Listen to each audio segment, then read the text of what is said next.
Hay un silencio que se instala sin que lo notemos, un silencio que no es ausencia de sonido, sino ausencia de ti misma. Se anida en los rincones del alma, un velo casi imperceptible que, con el tiempo, se convierte en una mortaja. Te miras al espejo y por un instante fugaz, la imagen que regresa parece la de una extraña. Los ojos, antes vibrantes, cargan un cansancio que las noches de sueño ya no logran disipar. Las líneas de expresión que alguna vez fueron marcas de risa, ahora parecen esculpidas por preocupaciones silenciosas. Una pregunta resuena, quizás sin sonido, quizás solo en el fondo de la mente. ¿En qué momento dejaste de ser tú? No fue una transformación abrupta, sino un vaciamiento gradual, casi imperceptible, como la marea que retrocede lentamente, llevándose la arena, las conchas y el paisaje que un día fue familiar. Es una barrera invisible, esta sensación de desconexión, la que impide el crecimiento, la alegría plena y el reencuentro con la esencia. Antes de sumergirnos en lo profundo de esta cuestión, si esta reflexión ya tocó algo en ti, considera suscribirte al canal y activar las notificaciones. Juntas, vamos a desentrañar los misterios de este camino de regreso a casa. La verdad, muchas veces, es más inquietante que la ficción. Te fuiste abandonando en pequeñas dosis, en concesiones diarias, en silencios forzados y en sonrisas que no llegaban a los ojos.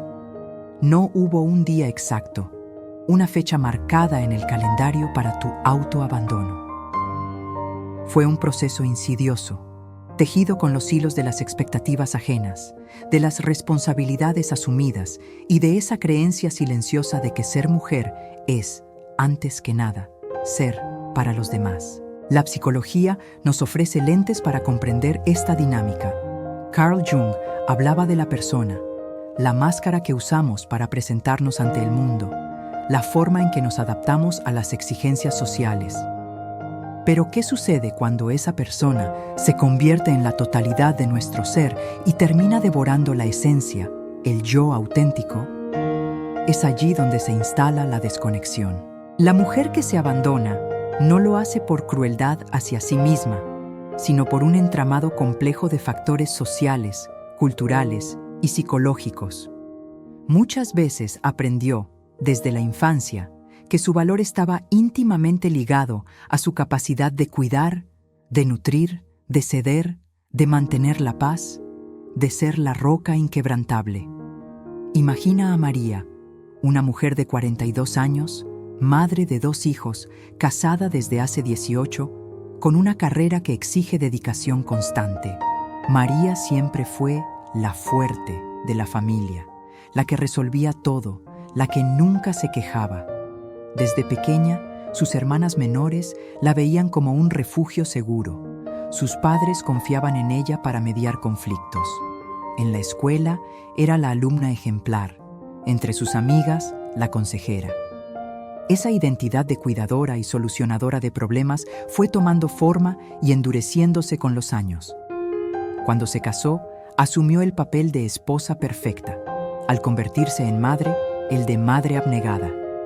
En el trabajo, era la empleada indispensable, la que siempre aceptaba los proyectos más exigentes. María se sentía orgullosa de esa capacidad, de esa resiliencia. Pero en los últimos años, un cansancio profundo comenzó a invadirla. No era solo físico, era un agotamiento del alma. Se sentía como una batería permanentemente en 5%, siempre encendida, nunca recargada. Las cosas que antes le daban placer, leer un libro, pintar, caminar sola, ahora parecían tareas imposibles de encajar en una agenda saturada. Sus sueños, esos pequeños deseos guardados en silencio, estaban cubiertos de polvo en algún rincón oscuro de la memoria. María ya no se reconocía. Se sentía como una marioneta cuyos hilos eran movidos por todos, menos por ella misma. Esta es la crisis silenciosa de la vida adulta. Un fenómeno que afecta a muchas mujeres que, como María, quedan atrapadas en una rutina de entrega constante, perdiendo contacto con sus propios deseos y necesidades. La psicología conductual nos ayuda a entender cómo se instalan estos patrones. Muchas de nosotras fuimos condicionadas a buscar validación externa, Cuando nuestras conductas de cuidado y sacrificio son recompensadas con elogios, gratitud y amor, se crea un refuerzo positivo que nos empuja a seguir actuando de la misma manera. El problema aparece cuando esa búsqueda de validación se convierte en el único motor y la aprobación ajena pasa a ser más importante que la propia. La culpa femenina es un subproducto devastador de este ciclo. Sentimos culpa al pensar en decir que no, al desear tiempo para nosotras, al colocar nuestras necesidades en primer lugar. Esa culpa es una guardiana feroz del autoabandono, manteniéndonos atrapadas en un círculo de entrega excesiva. El concepto de autocompasión, desarrollado por la psicóloga Kristin Neff, ofrece un camino para romper este ciclo. La autocompasión no es autocompasión pasiva ni egoísmo, sino la capacidad de tratarte a ti misma con la misma gentileza, cuidado y comprensión que ofrecerías a una amiga querida que está sufriendo. Es reconocer tu humanidad, tus imperfecciones, tus momentos de dolor y cansancio, y ofrecerte a ti misma un abrazo de acogida. Para María, la idea de la autocompasión parecía, al inicio, casi un lujo inalcanzable. ¿Cómo podía ser amable consigo misma cuando había tantas demandas urgentes? La casa, los hijos, la pareja, el trabajo. Todo parecía reclamar su atención. Su mente estaba entrenada para priorizar lo externo. El primer paso para María fue la observación sin juicio. Un ejercicio sencillo, pero poderoso. Observar sus propios pensamientos y emociones como si fueran nubes que cruzan el cielo, sin intentar controlarlas ni etiquetarlas como buenas o malas. María comenzó a notar la avalancha de autocríticas que recorrían su mente. No estás haciendo lo suficiente. Deberías ser más paciente. Eres egoísta por pensar en ti. Al simplemente observar esos pensamientos, sin identificarse con ellos, empezó a crear un pequeño espacio interno. Ese espacio es fundamental. Es como dar un paso atrás para ver el cuadro completo en lugar de fijarse solo en un trazo. El siguiente paso es la identificación del patrón. ¿En qué momentos específicos te sientes más agotada? ¿Qué situaciones activan esa sensación de autoabandono? Para María eran los fines de semana, cuando en lugar de descansar, se veía inmersa en una maratón de tareas familiares y domésticas. También eran las reuniones de trabajo, cuando se ofrecía para tareas adicionales aún estando saturada. Eran los momentos en que sus hijos pedían algo, y ella, por miedo a frustrarlos, decía que sí, incluso cuando su cuerpo y su mente pedían un no. Identificar estos patrones es como encender una luz en una habitación oscura. De pronto, lo invisible se vuelve visible. A partir de ahí, podemos empezar a aplicar lo que la psicología humanista llama validación emocional. Validar tus emociones significa reconocer que son legítimas, incluso si no comprendes del todo su origen. Decirte, estoy cansada y está bien sentirme así, o estoy frustrada y mi frustración es válida. Para María, esto fue revolucionario. Siempre había reprimido las emociones consideradas negativas, creyendo que ser fuerte significaba no sentir enojo, tristeza o agotamiento. Al permitirse sentir, comenzó a liberar una presión interna que la acompañaba desde hacía años. Validar las emociones no es rendirse ante ellas, sino reconocerlas como parte de la experiencia humana. Es un acto profundo de reconexión. La neurociencia nos muestra que el cerebro, gracias a su plasticidad, puede crear nuevas conexiones y patrones de pensamiento. Nuestros hábitos no son inmutables. Muchas veces lo que nos ata es la creencia de que no podemos cambiar. El modelo transteórico del cambio, por ejemplo, describe las etapas por las que pasan las personas cuando intentan modificar una conducta. María se encontraba en la etapa de contemplación. Sentía el cansancio y el dolor, pero aún no sabía cómo actuar. Lo que la detenía era, en gran parte, el miedo. Miedo a decepcionar, miedo a ser vista como egoísta, miedo a no ser amada si dejaba de ser la María de siempre. Ese miedo es uno de los mayores saboteadores del proceso de reconexión. Entonces, ¿cómo empezar a desatar los nudos del autoabandono? El primer paso práctico es el ejercicio del espejo. Parece simple, pero es profundamente desafiante para quien se ha desconectado de sí misma. Ponte frente al espejo unos minutos cada día. Mírate a los ojos. Al principio puede resultar incómodo, incluso doloroso. Quizá tengas ganas de apartar la mirada. Resiste. Observa a la mujer que está allí, detrás de la máscara, detrás del cansancio, y dile en voz alta algo amable.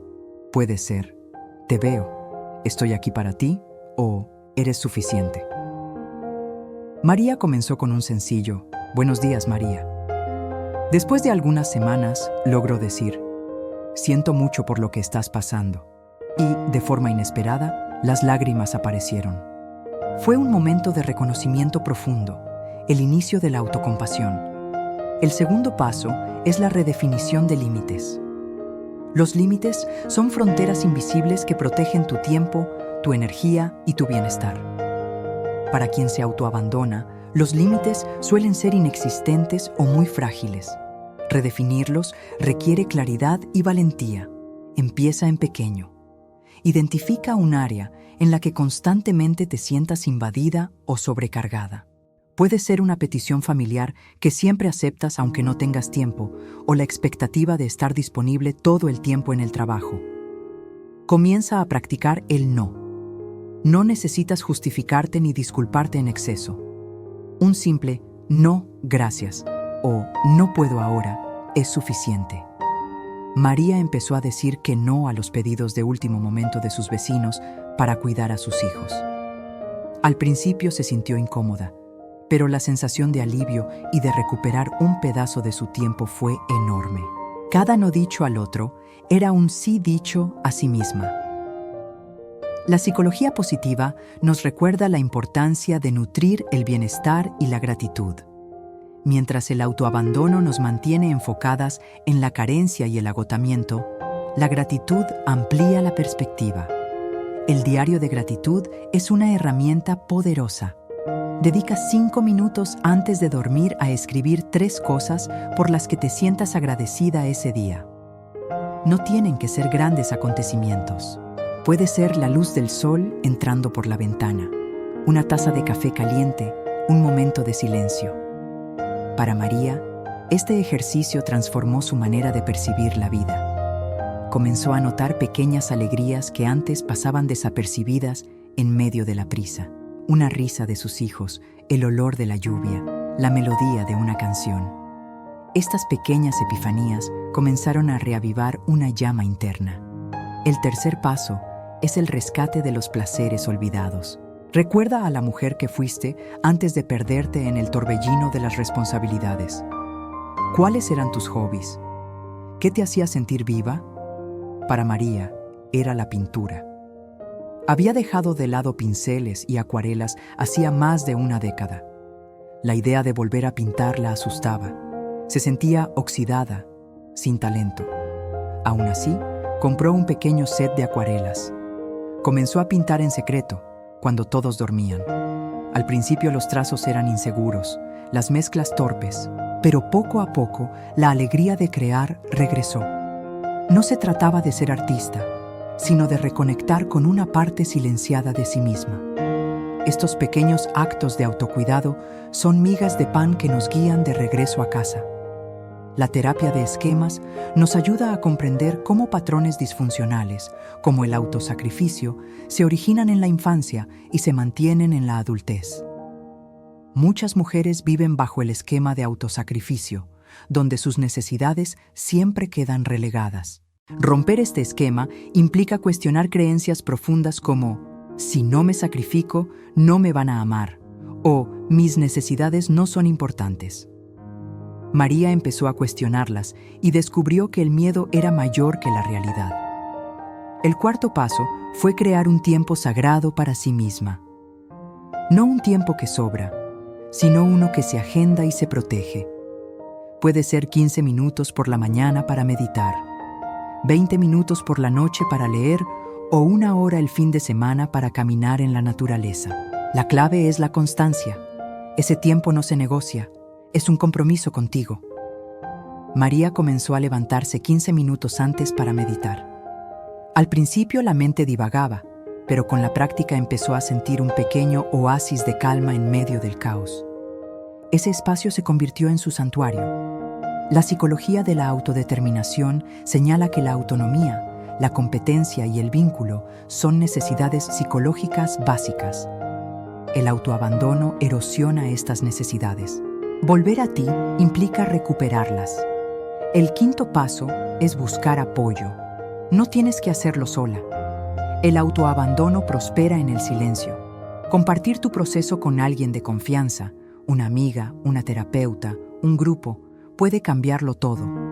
La vulnerabilidad no es debilidad, es valentía. María decidió iniciar terapia y encontró un espacio seguro para comprender sus patrones y construir nuevas formas de relacionarse consigo misma. El empoderamiento realista y compasivo no consiste en convertirte en una mujer que nunca se cansa, sino en una mujer consciente de sus límites, capaz de cuidarse sin culpa. Es un proceso continuo, con avances y retrocesos. La jornada de María seguía en curso, pero ella ya era diferente. Tenía herramientas. Sabía observarse, validar sus emociones, poner límites, nutrirse. Había recuperado la pintura, el placer de estar sola, la valentía de decir no. El velo del autoabandono se iba deshaciendo, revelando a la mujer auténtica que siempre estuvo allí. Ya no se sentía una marioneta, sino la conductora de su propia vida. La verdad no es que te abandonaste, sino que tienes el poder de reencontrarte. Cada elección a tu favor es un rescate. Cada gesto de autocompasión reconstruye el puente de regreso a casa. Este es un llamado a la acción. No esperes el momento perfecto. Empieza hoy, con un paso pequeño, un espejo, un no amable, una gratitud escrita. La mujer que habita en ti espera ser vista, escuchada y amada por ti misma. No permitas que el silencio del autoabandono la consuma. Honra tus deseos. Escribe un nuevo capítulo donde tú seas la protagonista de tu historia. Si este mensaje resonó en ti, comparte tus reflexiones en los comentarios. Tu voz puede ser la luz que otra mujer necesita. Y si deseas seguir profundizando en este camino de reconexión y autocuidado, suscríbete al canal. La mujer que regresa es la mujer que florece, que inspira, que finalmente se permite ser. Y esa mujer eres tú.